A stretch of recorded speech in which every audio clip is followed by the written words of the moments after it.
Hello everybody, welcome to Ian's Kitchen, my kitchen, where together we're going to do some food magic and a little bit of alchemy. Today we've got our pomegranate, which if you want to know how to clean a pomegranate, there's a previous video that you can link up to here. And why am I going to make a pomegranate vinaigrette? Well, number one, you can see the colors. It just looks like rubies. It's so beautiful. It's also very fresh, crunchy, very healthy, as it prevents a host of different diseases. It's very high in vitamin C and in antioxidants. So definitely include pomegranates in your diet. What am I going to be using as well? I'm going to be using some lemon thyme because I like that freshness. I'm going to be using some lime, zest and juice, a little bit of salt and pepper, and also our chopped parsley. This is also from a previous video. So let's get started. This is not going to take a long time. It's easy to make, and in a busy day where you've got kids screaming, where you've got your engagements, you've got things that you have to do, you don't want to spend 2 hours in the kitchen. I like it. You don't need to. All right? So we zest. And as you might remember from my zesting video, you don't zest too deeply. Why? Because you're going to get the bitterness out of the fruit. And what you want is the fruity perfume. You don't want the bitterness. So very lightly zest. And see that there's a greenish or yellowish or orangey hue on the fruit that you're zesting. In that way, you will know that you're not taking the bitterness with you.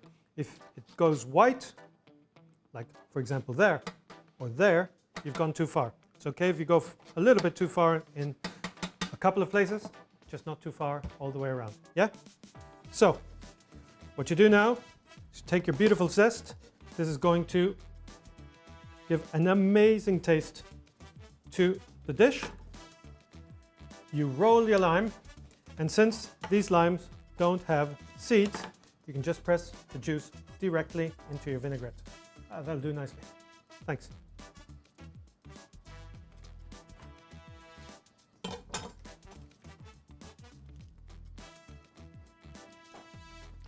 Anyway, got your juice there.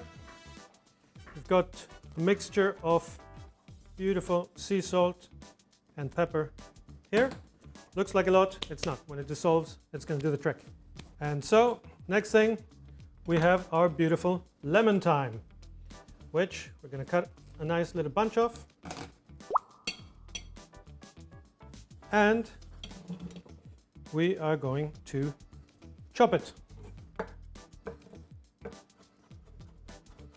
Again, these are techniques that you can see in the different videos. This one being the one from the parsley chopping video. Now, these thyme sprigs are thin enough that we can chop them. If they were woody, if they were brown, do not chop them into your vinaigrette. That's going to add another layer of bitterness, which you don't want. So green is good, brown is not. Another rough chop there.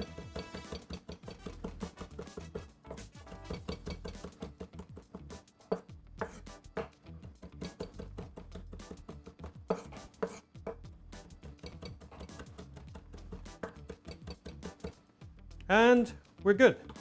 So now what you do is take your beautiful lemon thyme, put it into your vinaigrette, take whatever stragglers you have around on your cutting board, and we're going to finish it off with some extra virgin olive oil to make the vinaigrette. Now you're going to see how the pomegranate comes to life when you put the oil on it. It's really bringing out the shine in those kernels, really making them look like shiny rubies in the sun. Look at that.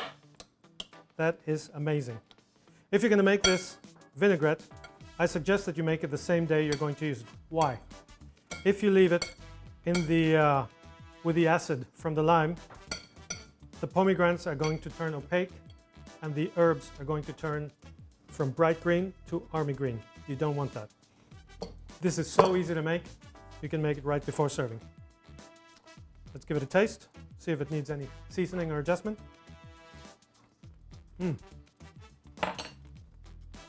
That's very good. You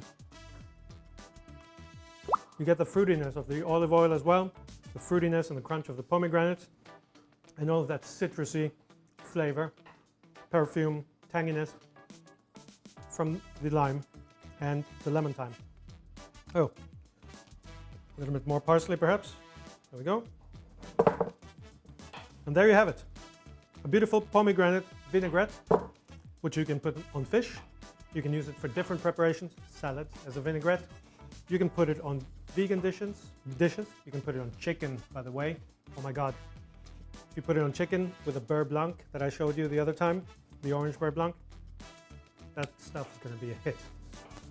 So I hope you liked it, and I'll see you in the next video. Bye!